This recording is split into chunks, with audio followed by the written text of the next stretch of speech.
Alhamdulillah, wassalatu wassalamu ala Rasulullah sallallahu alaihi wasallam. My name is Sami, and this speaker, Brother Abdullah from the Museum. We would like to welcome you to our second event.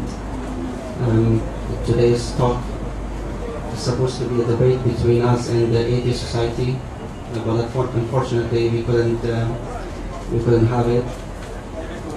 But inshallah we will present our perspective, Islamic perspective on the topic, does God exist? And the program outline will be something like this. I would introduce Brother Abdullah, and then he would give his talk for about 20 minutes, 20 to 25 minutes, and then inshallah we'll have a questions and answer session in which you can ask questions, inshallah. So Brother Abdullah is from Portugal, but he was born in the United Kingdom, and he has been a Christian before when he was a teenager, and he has been studying Islam since the age of 18, I believe. He has studied and explored many other religions before he accepted the religion of Islam, and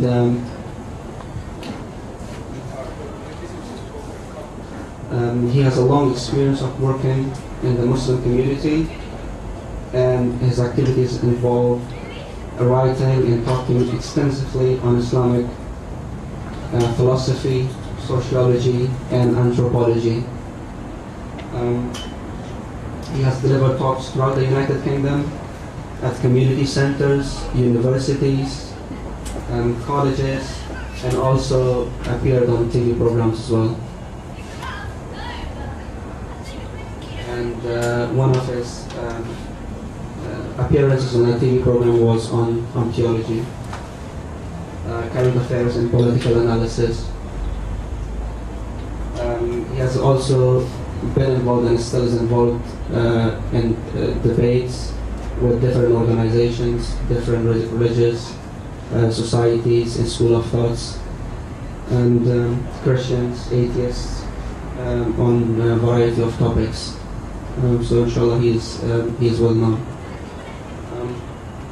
He is currently a member of the Muslim Debate Initiative, which is a public discussion forum that promotes open dialogue and debate. So inshallah, without further delay, I'd like to pass it on back to Brother Abdullah.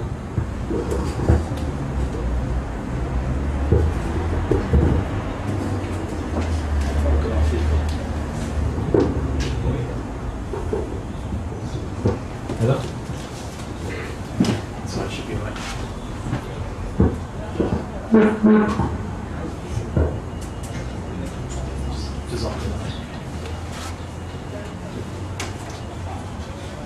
Bismillahirrahmanirrahim.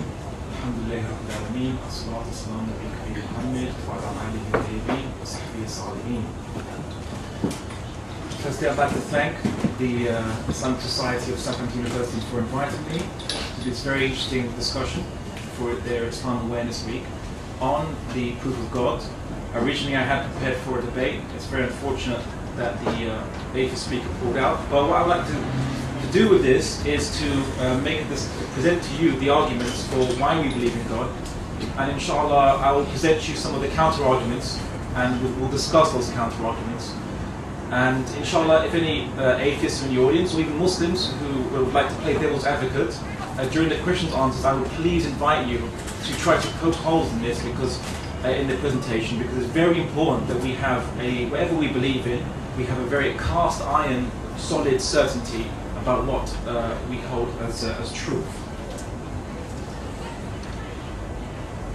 Now, the proof of God, people expect that argument to be very philosophical. You have to be some kind of theologian, advanced scholar to discuss this. But in reality, it's extremely simple. Even a child understands it, and a child will normally come to it naturally through their own contemplation and thinking. it's similar to the story in the Quran about Prophet Ibrahim alayhi salam, who went around trying to find which was the real God to worship, and he forsook the idols that his parents told him to worship, and he thought maybe it's the sun, because the sun everything seems to depend on the sun. And when the sun went down, he saw, the sun is limited by the night, and so the sun can't be God. So then he thought maybe it's the moon, and again he saw the moon basically descend, and it became day again. He realized, then it can't be the moon because the moon is limited. So he came to the conclusion that wherever the reality is, whatever created everything, it is neither the sun or the moon or anything that he could see. It was a force beyond this. And so he came to it very, very easily, very rationally. Now, when a child asks the question, where do babies come from? It's very interesting. It might seem a very innocuous, innocent question to ask. Where do babies come from? What's it got to do with God? But you see, the child hasn't seen babies be created. The child hasn't seen it. The child just sees a baby there. When it wonders to itself, where did it come from? Where did these things come from? And so naturally, the human mind always asks where things come from, where things which seem to be in a certain shape or a certain size or a certain color or a certain degree or dimension. What defined these things? What defined the parameters of these things? What shaped it? What gave it its color? What gave it its size, dimension, its weight, and so on and so forth? It's very natural. It's a natural process of human thinking. And even so, when you tell a child that God created everything in the universe, normally a child would accept and then think about it and realize that, okay, that seems pretty reasonable theory. And essentially what you're telling the child is that there's nothing in this universe which is God, but there is something beyond this universe which is God. And interestingly enough, when, for example, some of the atheist contentions is that people used to worship the sun, or they used to worship a volcano if they were an island, or a volcano on an island, or they used to worship other human beings or statues and so on. They thought this is all silly because these objects can't help you. They are part of the material universe. So when we posit the correct understanding, or a more enlightened understanding, we say, okay, it's very simple. The force that created this universe is not in this universe. Let's just leave it like that. Makes more sense. The atheists will say, but how can we believe something we can't see? So you can't win, generally, in terms of the arguments brought up by a lot of the neo-atheists, because they say, if you worship something in this universe, they say it's part of the material universe where you're worshipping it. If you worship outside this universe, they say, how can you worship something you can't see? So inshallah, it is because that atheists like Richard Dawkins and others, philosophers, who advanced these logics forward to try to counterattack against a very simple, basic argument of proof of God, that inshallah we have to now respond with a deeper and profound understanding of proof of God to explain to people that have been confused by use of logic games to justify why they should believe in a God. And there are reasons why they want to reject God, and it's not because of lack of rational evidence, it's for other reasons. A lot of them are emotional reasons, but inshallah we'll get to that. First, before I come to anything, I'd like to ask a question. How do we know reality exists? How do we know that what you're seeing doesn't exist? It's just some kind of an imagination, or you're in the Matrix, or whatever that you've probably heard this argument before.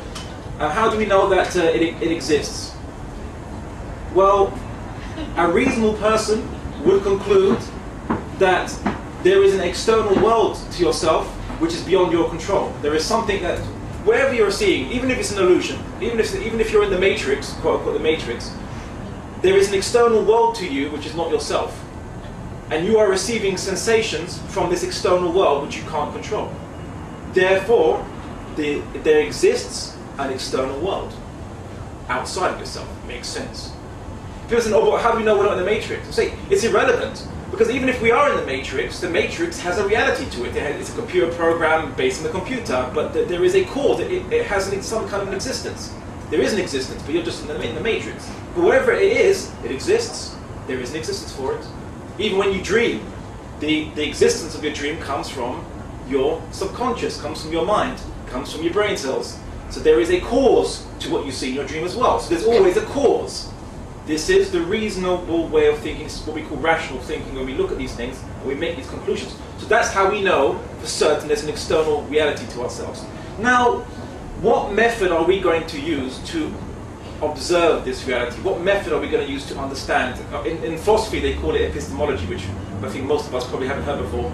Epistemology means how you know something is true, or how you find the truth, how you investigate. Well, I would like to propose there are 3 ways that we can investigate the reality. There is one of them is called logic, other one's called the empirical thought only, or the scientific method you know as only, or rational thought. I'll start with logic. Logic, people use this word thinking, isn't rational thought and logic the same thing? Well, they're not. Logic is a system developed by the Greeks to try to correct errors in their thinking and to try to produce thoughts based on what they thought was evidence. And how it works is you have premise A, premise B leads to premise C. So, for example, just giving you one example. If the postman delivers your letters, you receive letters in your box. Therefore, if you have received letters on any particular day, the postman has delivered those letters. It's simple, it's premise, premise, conclusion. And that might sound alright, that might sound, yeah, fine, there we go. But it doesn't always work. Because what if your neighbor got your letter by accident and then decided to deliver it into your letterbox? Logic says that only the postman does this. Your logic will tell you that the only answer for that is the postman. You say, no, there could be other possibilities, and logic is very narrow. It's based on assumptions. I could say, and I'll give you a classic example, I could say wings convey the ability to fly. Penguins have wings. Therefore, penguins have the ability to fly. We know that's fallacious, it's incorrect, but it's logical, it makes logical sense. And of course, I know that anyone here who studied logic will say, but we've categorized things called logical fallacies, which will, like for example, category error or false attribution error, which we can check our premises. And say, that's all fine, but why do you have to make mistakes in the first place and then check it afterwards? Why not come to the correct conclusions first time round? Because you're only going to confuse yourself. And I will guarantee every single fallacy on the face of this earth, every single false belief or idea or creed has been justified by its own logic. I'll guarantee it. Every single creed, even the creed, even on completely absurd creeds, such as the Earth is flat. Why? Well, we see that the land is flat, therefore the Earth is flat. That was justified using logic. So I show that logic is not the best method of thought. What about the scientific method, what we call the empiricism? Well, it does give us some facts, yes, scientific method is useful and it has its place, but it has limitations. It is only limited to tangible, material objects. It can't be used on immaterial things. And you might think, what is immaterial? Well, according to science, poetry, art, music, literature, language, the human mind, and even personality doesn't exist. It doesn't exist. Art doesn't exist, music doesn't exist, the human mind doesn't exist. Language itself doesn't exist. Yes, the ink on the paper exists, but not language. Why? Because it's intangible. Can't be measured. Can't be empirically categorized or understood or detected. So science is useful. Science is useful for detecting, obviously, the universe, atoms, protons, electrons, and so on. Yeah, it's useful for tangible things, but not intangible things, which we know exist. Obviously, our mind detects that exists, the intangible. And also, that science already presupposes another way of thinking, which is it assumes that the external world, or what you see in your experiment, is true. The external world exists, and what you observe from it is true, and that the laws of the universe you discover in your laboratory are operative in everywhere else in the universe, not just in your laboratory. You're making that's an assumption. You assume that if the atom behaves in a certain way in your laboratory, it behaves the same way every other area in this universe. And so that's an assumption. You can't prove that empirically. And so science needs something else to underpin it. It is very useful, but it's limited to a certain way. And as I said before, our science does not answer why. It only answers how. So you have to know where to use it. So then those two ways of thinking aren't the best way before we proceed. the best to discuss proof of God, the best way of thinking is what I call rational thought.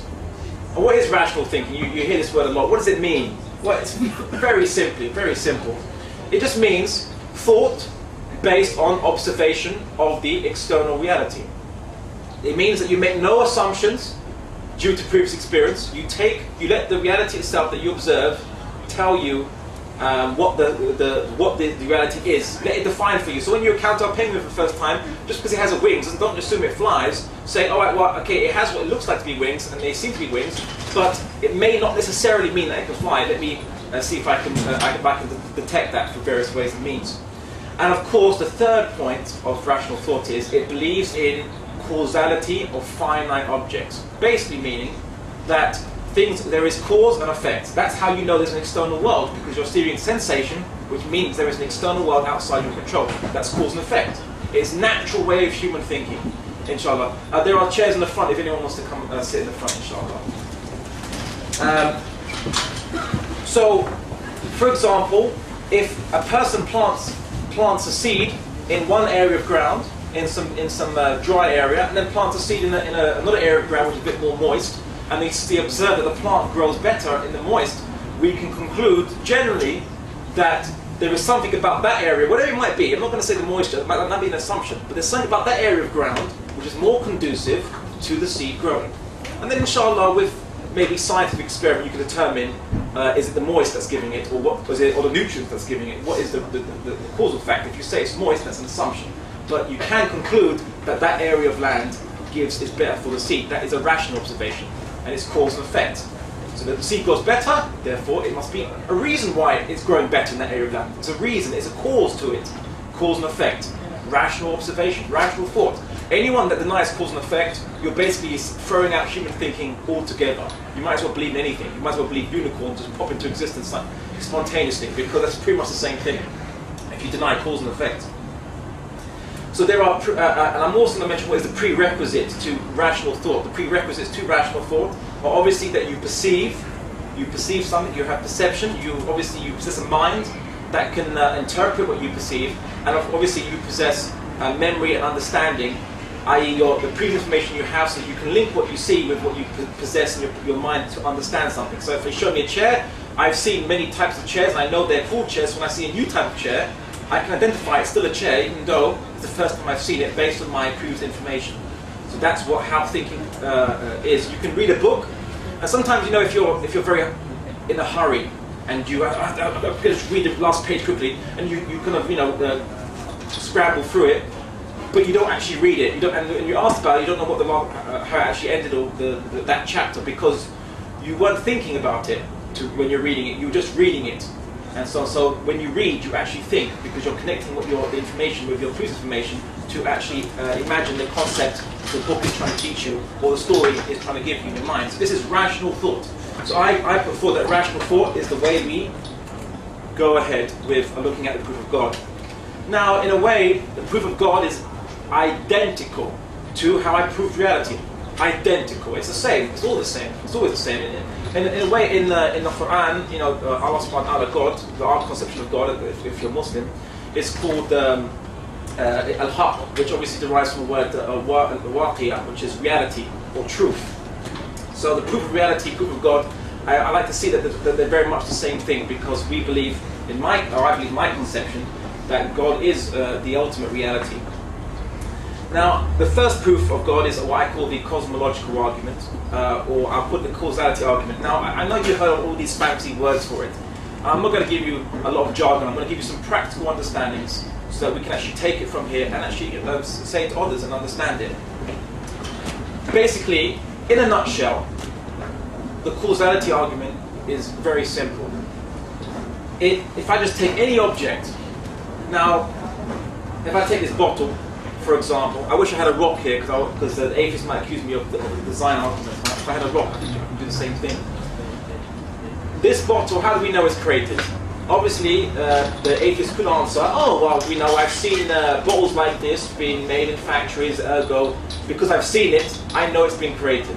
I said, well, firstly, you haven't seen this particular bottle being created in the factory, but if I wish I had a rock, I would hold it up and say, how do you know this rock is created? Have you seen the rock? that particular rock being created? You don't even know if it came from Earth or it was from a meteorite. If it came from a meteorite, how do you know it hasn't always existed? They couldn't answer because they use the empirical method of thinking, the scientific method, which means you have to observe it to know it's true. Whereas rational method is just the reasonable way of thinking is, I know it's created very simply because it has limits. It is a certain shape, a certain color, a certain weight, a certain density, has certain parameters to itself.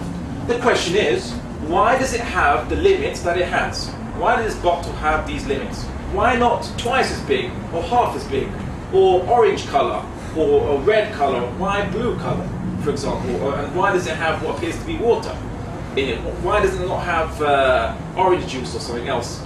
Why is that? Naturally, we conclude that, well, the bottle didn't give itself these attributes because the bottle didn't create itself. That's absurd. So the only conclusion is that it was made by something else. I'm not going to say it was made by humans, or I'm not going to say what made it. I'm only going to conclude for the time being that it was made by something else. Why? Because it's limited. It's finite. And therefore we say it is dependent. It depends on other things to cause it. So what do we see in general with all finite objects? I use the word finite for a reason. Finite objects, they exist within parameters. So they exist within a parameter. They have attributes that define it, which could be that its texture, its mass, what it's made of, the nature of what it's made of. It exerts a force on other objects to a finite degree. So it interacts with my hand. And it interacts with my hand in a certain way. It exerts a force. If I throw it, it has a certain weight. If I want to move it to one place to another. And of course, it is subject to cause and effect. And as it limits the present, it limits and is limited by other objects, which obviously the fact that this object exists means that there is an absence of the air in the general atmosphere in this room, in this object. The air in this room cannot enter this object, and this air and this object has created a displacement of air in this room. For example, if you put when you're playing in your bathtub with a big ship or whatever, and you pushed it down, you noticed that maybe the water went just a little bit higher because it limits the water, and the water limits the ship. So it interacts with other objects. So it's limited, and a clever person in the audience has already now seen where I'm going with this, and I've really proven God exists because the universe itself is made up of finite things, finite objects, finite space, finite time.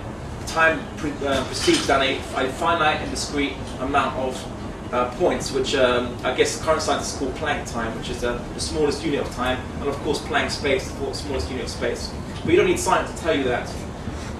Someone could say to you, how do you know the universe is finite? How do you know it's not infinite? But we're just seeing it we're just in a small portion of this big infinite expanse. Number of reasons. One reason is that in an infinite universe, the distance between any 2 points is infinite. A to B, in an infinite universe, any 2 points is infinite.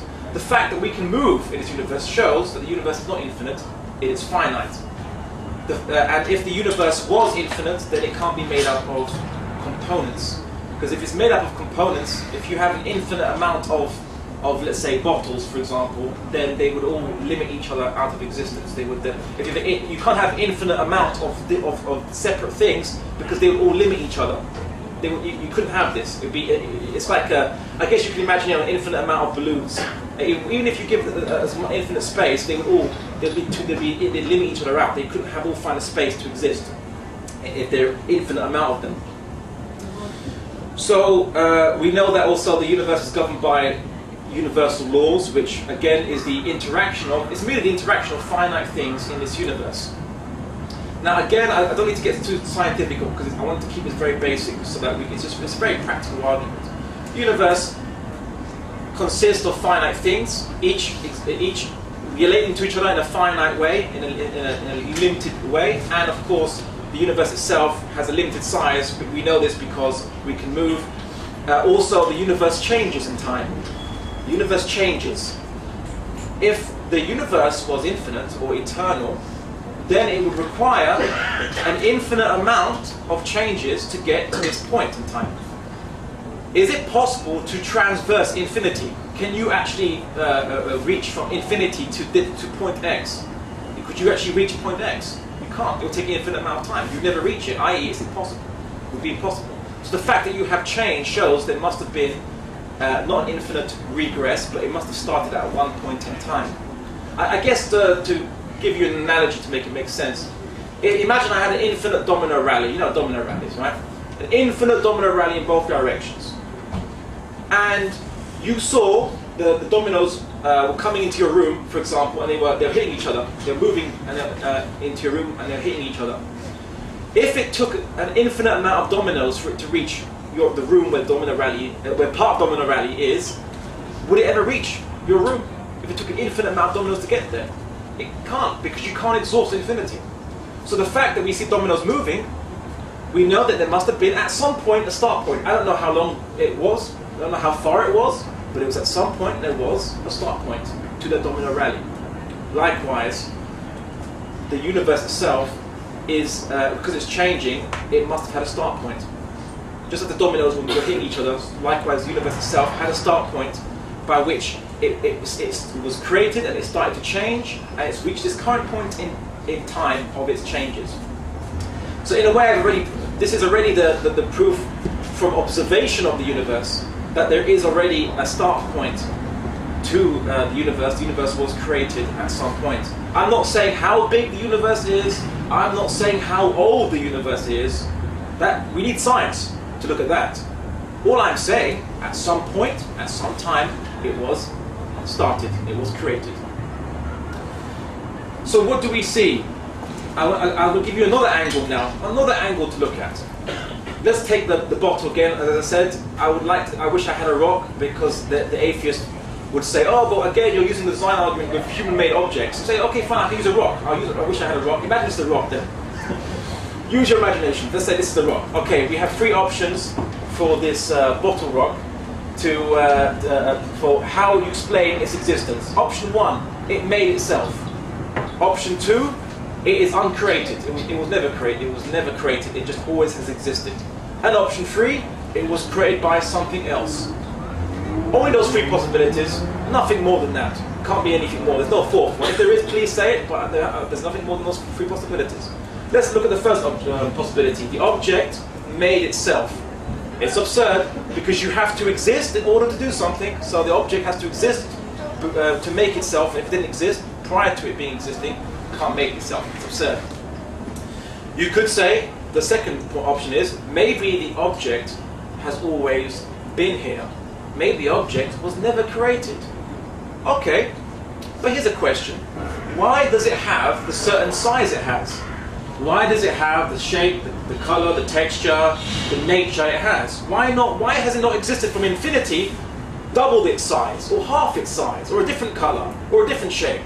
Why from all infinity, all eternity, it has been this particular shape, with this particular color, and this particular mass, and particular nature?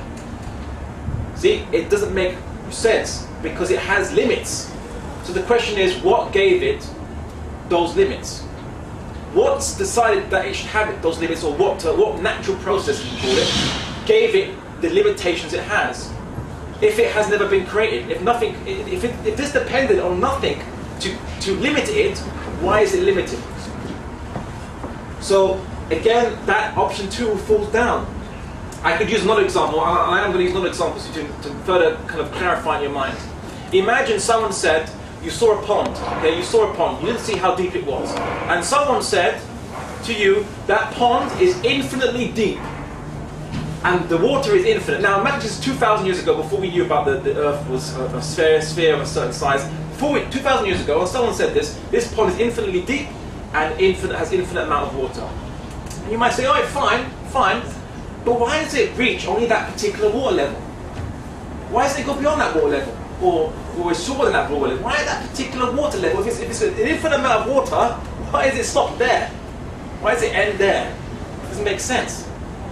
So even though you didn't, as a scientist, as an empiricist would do, they'd have to say, well, let me dive in and see if I can find the bottom. A rationalist wouldn't need to do that. A rational thinker would say, well, no, I can conclude, I don't know how deep it is, but I know it has a bottom somewhere, because the water is only going up to a certain level. So I know now that option two, this object, this rock, was not always existent, it was not eternal, it was not uncreated. There's only one possibility left. It was caused by something else. That's the only option left. Alright, someone might say, and an atheist might say, although generally now they've stopped using this argument because they realize the fallacy. They might say, okay, maybe it's, okay, fine, this universe was created. Alright, fine, I'll concede that. But how do you know it wasn't created by another universe? That was created by another universe, that was created by another universe, ad infinitum, for forming this infinite chain of creating universes.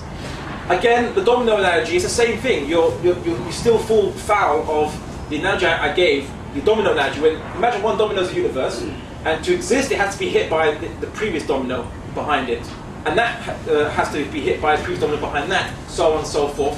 If you had an infinite rally of dominoes, would any of them ever fall down? No. Infinite regress is irrational. The term for believing in an infinite chain of causality is called infinite regress. And again, that's irrational, it's absurd. I can give another example. I think another example just to kind of clarify in your minds. Let's say that there's an infinite amount of poor people. An infinite amount of poor people. We have no money at all between us.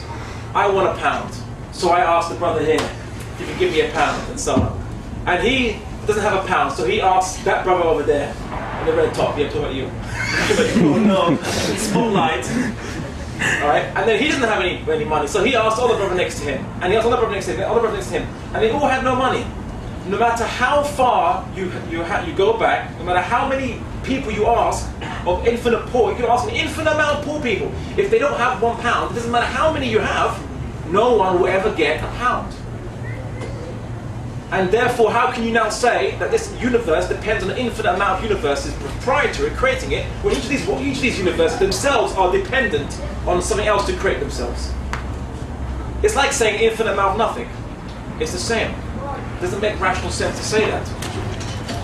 So, the only thing that we are left with is to conclude there was a start point to the creation of existence. And again, I'm not saying how big the universe is, I'm not saying how old it is, or maybe there are bigger shells of there are bigger different shells of universes beyond this universe that we haven't seen yet. Fine, I accept that, maybe. I'm not limiting it, I haven't seen it, I haven't used science to detect it.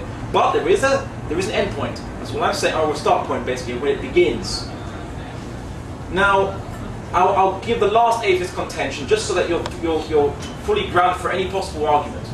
They might say, get really clever and say, maybe it's a loop. Maybe this universe depends on another universe, that goes all the way around and loops in on itself. Aha, that will confuse you. I say, well, no, because you're saying the same thing as infinite regress. You're saying that basically there is a whole bunch of universes which each depend on something else to exist. They intrinsically can't self-subsist, as in they intrinsically can't exist internally. They depend on something else to create them. And so you're having a loop of nothing. Or to put it another way, again, if a whole bunch of poor people formed a little chain of people, and I asked £1, and I asked pound, and none of us had a £1, no matter if you looped it together, would you get any pound? Again, the argument is also fallacious. It's irrational, it doesn't work. So, after all this, looking at these examples, I think you're starting to see now there has to be a start point. Now, the atheist might say, all right, fine, I concede that as well. But if you say it's God, who created God? Aha, I've got you there. And I say, what was my premise of all my arguments? I said anything that is finite is created and had a start point. Anything that's finite and limited. The only way you can solve the equation, this problem, is at some point to say that there is something that is not finite, and this something is not limited, and not dependent on anything else. That's the only thing you can say to actually reach an end point to your investigation. So wherever this thing is, I'm not going to give it a name now, I'm not going to give it a name, wherever this thing is, there is something out there which is infinite, unlimited, and independent. And it caused the finite, limited, independent things to exist. That's all I'm saying. But interestingly enough, if you think about it, if a finite, limited thing there's nothing about a finite, limited thing that requires it to exist, i.e. this bottle, there's nothing about this bottle that requires it to exist. It is dependent on something else to define it, to cause it to exist. So we know that this bottle is dependent on something else to make it. Likewise, this thing that we've detected using our rational thinking, we know it is infinite and unlimited and independent. So it is not subject to causality itself. So nothing can affect it. Nothing can make it change. In fact, it can't change because as we know, if something changes, then it must have had a start point. So this thing cannot be affected by anything else outside itself. This infinite thing that we've rationally detected with our minds. So then, if this thing created the finite objects, why did it do that? If nothing made it do it. You see, if nothing made it do it, why did it do that? The only possibility we can conclude is because it wanted to. That's the only conclusion we can find. And if it wanted to, then it has a will. How odd? It has a will. This infinite, powerful thing, whatever it is, has a will. Because nothing can force it to do anything because it has no limitations. It can't be interacted with, as in you can't affect it or change it. So it must have a will then. If it be to literally decide to create finite things, because it does not depend on finite things to exist. So if it made us, it's because it wanted to. Now that concludes, in a nutshell, what we call the cosmological argument or the causality argument. There's not an argument which is the teleological argument, which is basically the argument from design. Now again, the atheist gets emboldened and says, "All right, okay, I can refute you guys on this one. Design argument, I can prove you guys wrong on this one." It is that the design argument now asks not just why do things have limits, but what caused those limits, but why does it have the specific limits it has? So why does this bottle have the specific limits? Why does it have a curve here? Why does it why does it have a round base, and why is it a blue top? Why that particular color was selected? Why? Now, the atheist, like Richard Dawkins, in that book they wrote, The Blind Watchmaker, they posed a very clever argument using logic, and they said that there must be something called this multiverse which pre-exists this universe, and this multiverse randomly creates universes. So it creates an infinite amount of universes. So if you create random universes, an infinite amount of them, then at one point you're bound to get this universe the way it is, or you get this object the way it is. There is a problem with that. There is a big problem with this. Basically, why did the multiverse at one point in time, or one branch of its many universes it creates, why did that particular branch did it cause this particular universe? You still haven't answered the question. All you've said is that there are other universes as well. That's great, but why this particular one? To use an analogy, let's say I have an infinite conveyor belt factory. Let's say, and this conveyor belt produces an infinite amount of random objects. It produces chairs, it produces TVs or mobiles or so on. Okay. Let's say at one instant it produces a chair. At one instant it produces a chair. Question: why is it at that instant it produced a chair? Why not at that instant it didn't decide to produce a mobile, for example? The only conclusion is because that something must have caused the factory to make that chair at that particular point in time. So the multiverse theory collapses because you still haven't answered the question why the particular limitations that this universe has, the particular design of this universe, why does it have that particular design?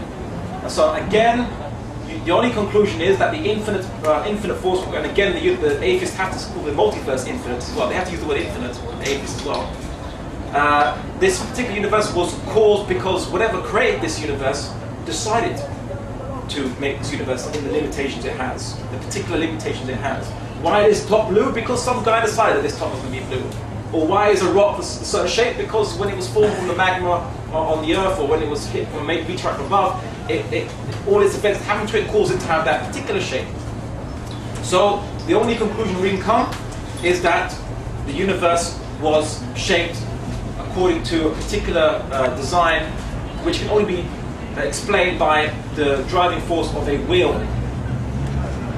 And that's the second argument for why this infinite thing has a will.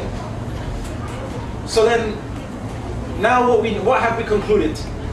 Coming to the end of my presentation, what have we concluded? That there exists an infinite force. This infinite force is the cause of everything. This infinite force is infinite, has no limitations, and hence requires nothing to define itself. It is uncaused. And we can conclude that it also has a will, because it does not have to create us, yet it did. And it defines us in a certain way. And the only way we can explain that our particular way that we are defined, the particular way that the constant of light is the particular way, the constant of gravity is the particular way, is because this thing decided to be so. And that's just rational. I don't have to read any books. I don't have to go to any types of books to or say my book says so that's why I believe it. No, pure rational deduction, pure and simple. But I will end on one verse of the Quran. It is Surah 3, Ayat 190, which says, "Observe in the origination of what is beyond the heaven and the earth itself, and in the alternation of the phases of lightness and dark. These are evidences for people of albab." Albab means perception, mind, and understanding in the Arabic, which is also the exact definition of rational thinking itself. And inshallah, I think that the merit of the Quran in this is not just because the Quran says so we believe it, but rather the Quran is telling us to observe the universe and come to the conclusion of God's existence by recourse to the evidence which is made evident around us. Thank you.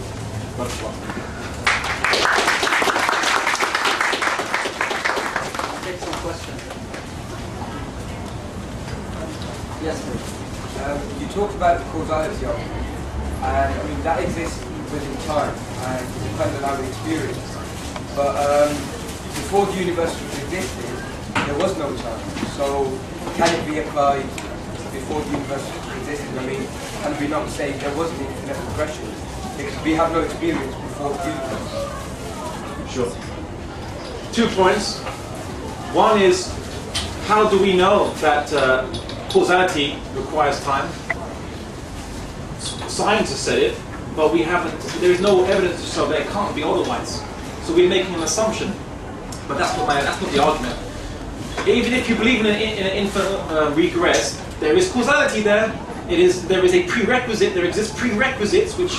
So you can, maybe you won't call it time, call it a fifth dimension of progression, but that's still a chain of causality which I've shown cannot exist if you say it's infinite. It has to be finite, otherwise it's impossible that anything could exist in an infinite chain of causality.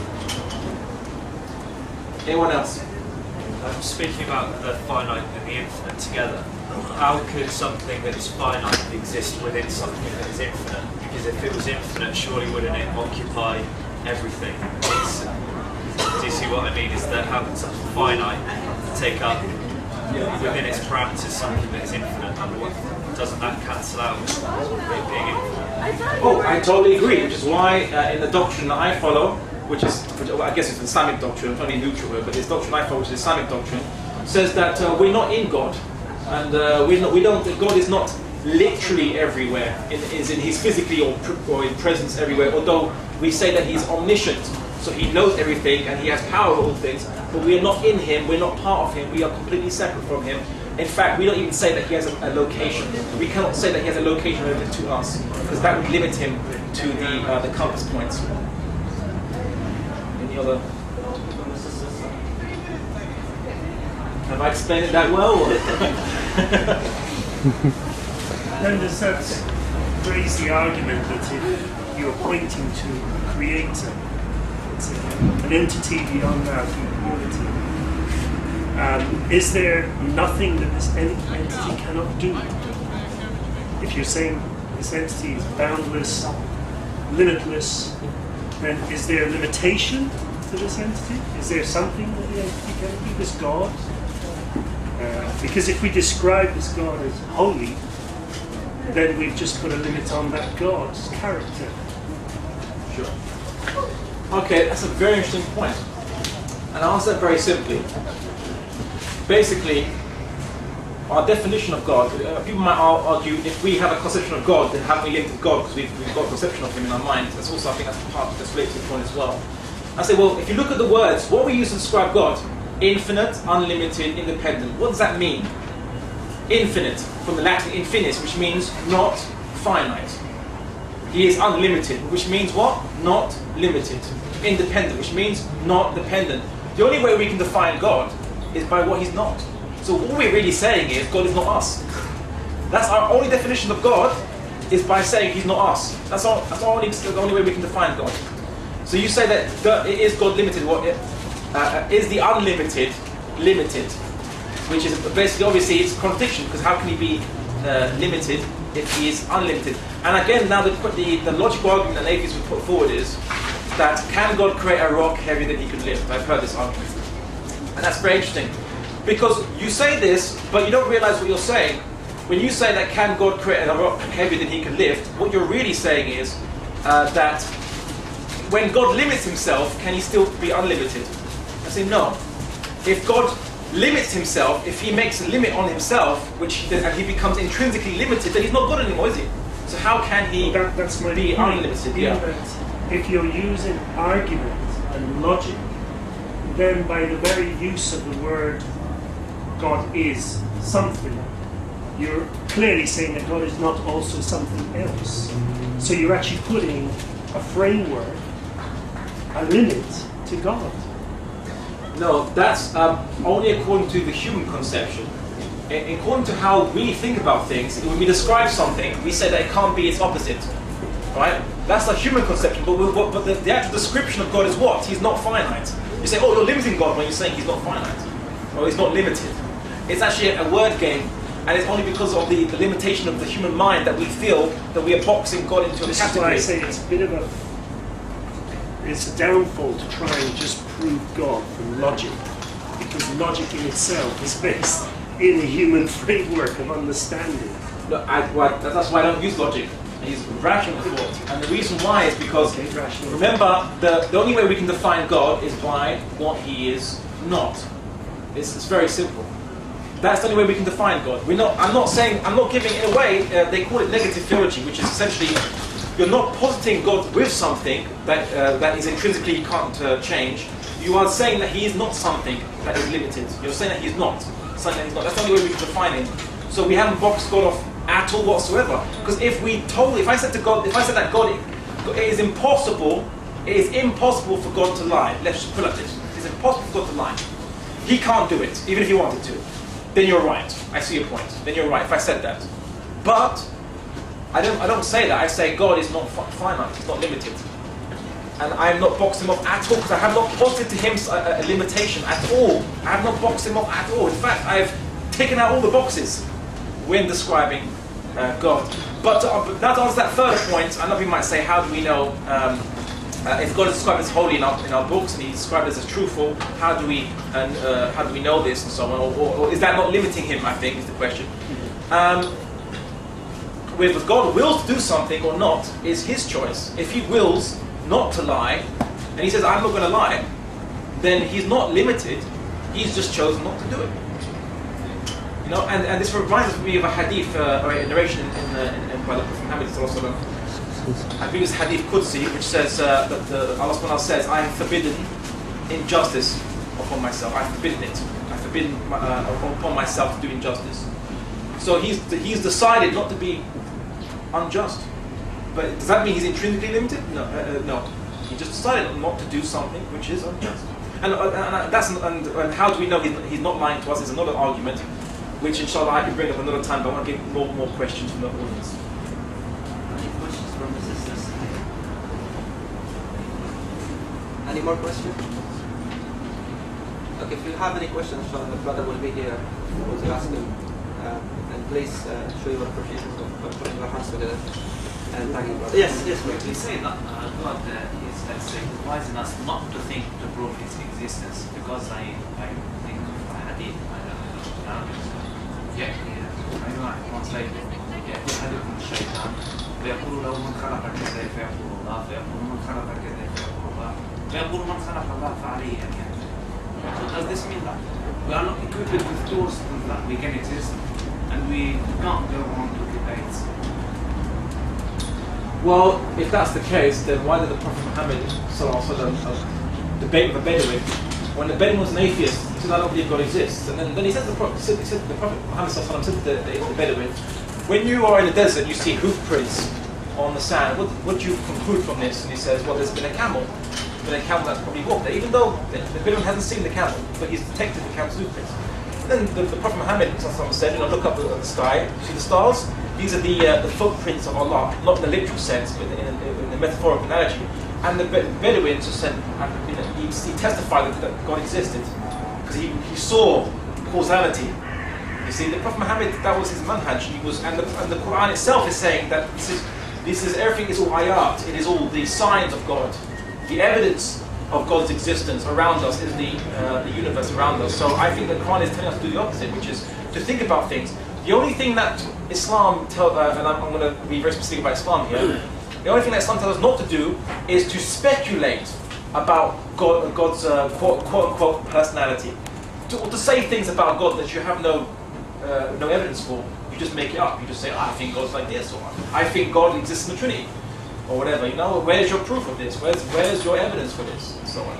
Or I think there are many gods. There's Shiva, Vishnu, and Krishna, and Brahma, and they've created many other sub-gods called Ganesha and what have you.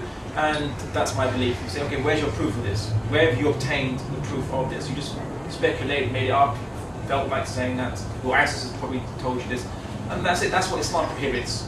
And that's what you see in the Quran. It says, do you say something about Allah which you do not know? Many times in the Quran.